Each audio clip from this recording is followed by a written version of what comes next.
Hi, my name is Caroline. I'm 28 years old, and I want to tell you about the night my father looked me in the eye, handed me a folded piece of paper, and told me the graduation party I had been looking forward to for 4 years had been canceled. Just like that. No warning, no apology, just a folded paper, a tight smile, and the words, "Your brother needs this more than you do, sweetheart." I was 22, standing in my cap and gown, still smelling like the auditorium where I had just received my diploma in business finance, with honors, I might add, and my father was telling me that the $4,000 he had promised me for my graduation celebration had been quietly redirected to bail my brother Derek out of yet another financial disaster he had created himself. I want you to know something before I go any further. I am not a bitter person. I am not someone who holds grudges just for sport. But I am someone who believes that what people do in secret will eventually come to light. And in my family, the light came on in the most satisfying way possible. This is the story of how I stopped being the forgotten daughter and became the woman my father never gave me credit for being. To understand what that moment meant, you have to understand where I came from. I grew up in a modest house in Columbus, Ohio, with my parents, Raymond and Linda, and my older brother Derek, who was 3 years ahead of me in school. From the outside, we looked like a perfectly ordinary family. Dad worked in construction management. Mom did bookkeeping part-time from home. Derek played football in high school. I got straight A's and worked at a coffee shop on weekends. But inside that house, there was a hierarchy so deeply carved into the walls that I sometimes wonder if I imagined it. I didn't. Derek was the golden child. Capital G, capital C. He was loud, charming, and effortlessly likable in that way some men are, the kind of likable that comes from never being held accountable for anything. Every semester, Derek scraped through school with C's. Dad called it doing the best he can. When I brought home a 4.0, Dad nodded, said good job, and moved on to whatever game was on TV. Derek wrecked his first car at 19. Dad bought him another one. I saved for 2 years to buy my own car at 20, and Dad told me it built character. Mom wasn't much different. She genuinely loved us both, I believe that, but she was conflict avoidant to her core. When I tried to raise the unfairness with her, she would squeeze my hand and whisper, "Your father is under a lot of pressure, honey. Derek just needs more help than you do." And somehow that explanation was supposed to last me another month. The thing about being labeled the capable one in a dysfunctional family is that capability gets punished. The more competent you are, the less you get. You become the low-maintenance child by necessity, and then suddenly your low-maintenance-ness is used as evidence that you don't need anything. I needed things. I just stopped asking. Derek, meanwhile, never stopped asking. He dropped out of his first college after one semester. Dad paid off his student loans, $7,000, without blinking. Derek opened a small landscaping business that collapsed in 8 months. Dad quietly covered his debts. Derek moved back home at 25, rent-free, still borrowing the second car Dad had bought him. I had moved out at 20, taken on a part-time job while carrying a full course load, graduated debt-free because of scholarships I had fought for myself, and was accepted into a competitive corporate finance training program before I even held my diploma. But sure, Derek needed more help. The graduation party wasn't the first betrayal. It was just the one that broke something open in me. Let me take you back a few years so you can see the pattern the way I eventually saw it, not as individual incidents, but as a deliberate, consistent message my family sent me over and over. You don't matter as much. When I was 16, I made the honor roll for the 4th consecutive semester. My school held an honors banquet for students and their families on a Friday evening in March. I had told my parents about it weeks in advance. I had circled it on the kitchen calendar in red marker. The day of the banquet, Derek called Dad and said his car was making a noise on the highway and he was scared to drive it. Dad and Mom both drove out to meet him, 30 miles away, and came home too tired to make it to my banquet. I sat at that table with an empty seat on either side of me. The parent volunteer next to me offered me a bread roll with such pity in her eyes that I had to look away. When I was 18 and received a partial academic scholarship to Ohio State, I came home excited, waving the letter. Mom hugged me. Dad said, "That's great, but how much is it going to cost us on top of that?" No congratulations. Straight to the math. Contrast that with 2 weeks later, when Derek announced he was going to try community college, and Dad took the whole family out to dinner to celebrate his son's fresh start. At 21, I was home for Thanksgiving break, exhausted from a brutal semester. I had brought my textbooks because I had a final exam 4 days after the holiday. While I studied at the kitchen table, Derek spent 3 days playing video games in the living room. On Thanksgiving morning, Mom asked me to cook most of the meal because Derek isn't good in the kitchen, honey. I cooked for 6 people while Derek watched football. When the family sat down, Dad raised a glass and said, "Here's to Derek finally figuring out his path." Nobody said my name once during that meal. I told myself each time, let it go. It's not worth the fight. Keep moving forward. And I did. I kept moving forward. I graduated top of my class. I lined up a job offer. I was ready. I deserved to celebrate. Dad had looked me in the eye and promised me that he would throw me a party. He had promised this at Christmas, when the whole family was gathered, and even Derek had heard it. "We'll do it up right for you, Caroline," Dad had said, and I had actually felt something warm in my chest. For once, I thought, for once something is mine. The letter Dad handed me on graduation day was brief. I still have it memorized. It said, "Caroline, we're so proud of you. Due to some unexpected expenses with Derek's situation, we've had to use the party fund. We'll make it up to you. Love, Dad." Derek's situation. I learned later that night, from Derek himself, who seemed completely unbothered, that he had gotten behind on the rent for a new apartment he had impulsively signed a lease on 2 counties away. He needed first month, last month, and a security deposit. Dad had given him $4,000. My $4,000. "You're not upset, are you?" Derek asked me, leaning against the doorframe of my childhood bedroom while I sat on the bed still wearing my graduation gown. "I mean, you've got that fancy job lined up. You don't really need a party." I looked at him for a long moment. "Get out of my room, Derek," I said quietly. "Relax, it's not a big..." Get out. He shrugged and left. I sat there in the quiet, and I felt something settle inside me, cold and still, like water that's stopped moving before it freezes over. I wasn't going to cry. I had cried at the banquet at 16, and I had cried in my dorm room at 18, and I had cried in the bathroom at Thanksgiving at 21. I was done crying over these people. I thought about everything I had built, quietly on my own, without their help. I thought about the job I was starting in 3 weeks. I thought about the financial knowledge I had spent 4 years acquiring. And somewhere in that cold, still space, a thought surfaced with complete clarity. I don't have to keep accepting this. And they're not going to like who I become when I stop. I moved to Chicago 3 weeks later to start my position as a junior financial analyst at a mid-size investment firm. I threw myself into the work completely. My manager, a sharp and direct woman named Priya, recognized something in me early and began mentoring me in ways that felt foreign at first because she actually invested in me, actually wanted me to succeed. Within 8 months, I had received my first performance bonus. I put it directly into savings and said nothing to my family. Here is where it gets interesting. My mother's father, my grandfather, Walt, was a quiet, stubborn man who had spent his life running a small but successful lumber supply business in rural Indiana.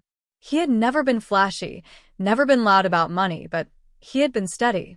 He called me every Sunday evening without fail, even when I was away at college. He told me once that I reminded him of himself, someone who understood that patience and discipline were worth more than luck. Grandpa Walt passed away 14 months after my graduation, leaving behind an estate that none of us had fully understood while he was alive. I knew he had done well, but we didn't know the extent of it. His attorney called me 3 weeks after the funeral, separately from the call he made to my parents. Grandpa Walt had updated his will 18 months before his death. He had left his house and his business, valued together at a little over $600,000, split between my mother and her sister. Standard. Expected. But he had also maintained a private investment account that no one in the family knew about. And he had left it entirely to me. Just me. Not split. not shared. The account was worth $214,000. I sat in the attorney's small office in Indianapolis and stared at the paperwork for a long time. Then I asked the attorney, "Did he say why?" The attorney opened a sealed envelope. Inside was a handwritten note from my grandfather. It said, "Because you earned it, kid. And because I watched you not get what you earned your whole life. Go build something." I folded the letter and put it in my coat pocket. And then I drove back to Chicago, went to my apartment, sat down on my couch, and cried. Not from sadness, just from the relief of being seen. I did not tell my parents about the inheritance for a full 6 months. I contacted a financial advisor the following week. I opened a new account, transferred the funds, and began planning very carefully. The calls from home had become infrequent and formulaic. Mom would call every few weeks and give me a Derek update disguised as family news. Derek had started a new business venture. Derek was going through a rough patch. Derek might need a little help if I could spare it. That last one stopped me cold. "What kind of help?" I asked. "Oh, nothing major," Mom said. "Maybe just a small loan, a few $100s, just until he gets on his feet." "Mom," I said, "I support myself fully. I have since I was 20 years old, and I have never once been offered help from this family. I'm not a bank." Silence on the line. "Well," she finally said, "I didn't think you'd be this way about it." This way. I turned that phrase over in my mind for days. I started making decisions. First, I paid off the remaining balance on my own car, the one I had bought myself. Second, I signed a lease on a new apartment in a better part of the city. Third, I began quietly researching what it would take to buy a small property as an investment. My grandfather's money was working for me, growing steadily, and I was learning how to make it work harder. The family's relationship with me continued to function on the assumption that I was stable, successful but modest, and still accessible when needed. They did not know about the inheritance. They did not know about the investment account. They did not know that I had spent 6 months building something they couldn't touch. I wasn't hiding it out of spite. I was protecting it. I had watched my family drain every resource Derek had ever been handed. I was not going to hand them mine. The confrontation happened at Christmas. I had driven back to Columbus because Mom had called and told me Grandma Edith, Dad's mother, wanted the whole family together. I felt enough loyalty to my grandmother to make the trip. I arrived on Christmas Eve afternoon. The house smelled like pine and pot roast. Derek was already there, sprawled on the couch. Dad was in the kitchen, and the moment he saw me, I noticed his expression flicker. A calculation, like a man who has been avoiding a conversation and has just been cornered. We had dinner. It was pleasant enough on the surface. Grandma Edith held my hand and told me she was proud of me. Derek talked about himself for most of the meal. Then, after dinner, while Mom was in the kitchen, Dad pulled me into the living room. He sat down across from me and he said, carefully, like he was disarming something, "Your mother mentioned you were a little put out about the loan situation. I want you to know we're not trying to put pressure on you." "Then don't," I said simply. He blinked. He was not accustomed to a one-sentence response from me. I had always softened things, explained myself, tried to keep the peace. "I'm just saying," he continued, "Derek is having a genuinely hard time and family supports family." I looked at him steadily. "Dad, I want to ask you something, and I'd like an honest answer. Over the course of my life, how many times did this family bail me out financially?" He opened his mouth, closed it. "I'll help you," I said. "The answer is 0. I paid for my own car. I funded the gap in my own tuition. I moved myself to Chicago with my own savings. When you canceled my graduation party, you used $4,000 that you had promised me to cover Derek's rent. I never even asked for it back." "Caroline, that's not—" "I'm not finished," I said, and he actually stopped. "I have built a very stable financial life. I am genuinely proud of it. But I built it alone, and I am not going to fund Derek's next failed venture. That is my boundary, and I'm stating it clearly, so there's no confusion." Dad's expression shifted. Something behind his eyes hardened. "After everything we did for you, what did you do for me, Dad?" I asked. My voice was even. Specifically, "I'm not trying to be cruel. I genuinely want to know what you feel you did for me because I'd like to understand the math you're working from. The silence that followed was long enough to feel like its own answer. You've changed, he finally said. And the way he said it, you could tell he meant it as an accusation. Yes, I agreed. I have. I heard Derek in the hallway then. He had clearly been listening. He stepped into the doorway. What's going on? Are we really fighting about money on Christmas? No, I said calmly. I'm just telling Dad that I won't be contributing to the family fund, whatever that means for everyone. Derek's expression shifted quickly to something sharper. So, you're just going to sit on your money while I'm struggling? Nice, Caroline. Real nice. Derek, I said, you are 31 years old. At 31, I expect you to handle your own struggles. That's not coldness. That's just adulthood. He stared at me like I had said something in a foreign language. I stood up. I'm going to go say goodnight to Grandma Edith. I'm leaving in the morning. Dad's voice rose behind me. We're not done talking about this. I turned at the doorway. Actually, Dad, we are. I love you. I hope you have a good Christmas. But this conversation is finished. I walked down the hall, sat with my grandmother for an hour, helped her to bed, and then went to the guest room and slept more soundly than I had in years.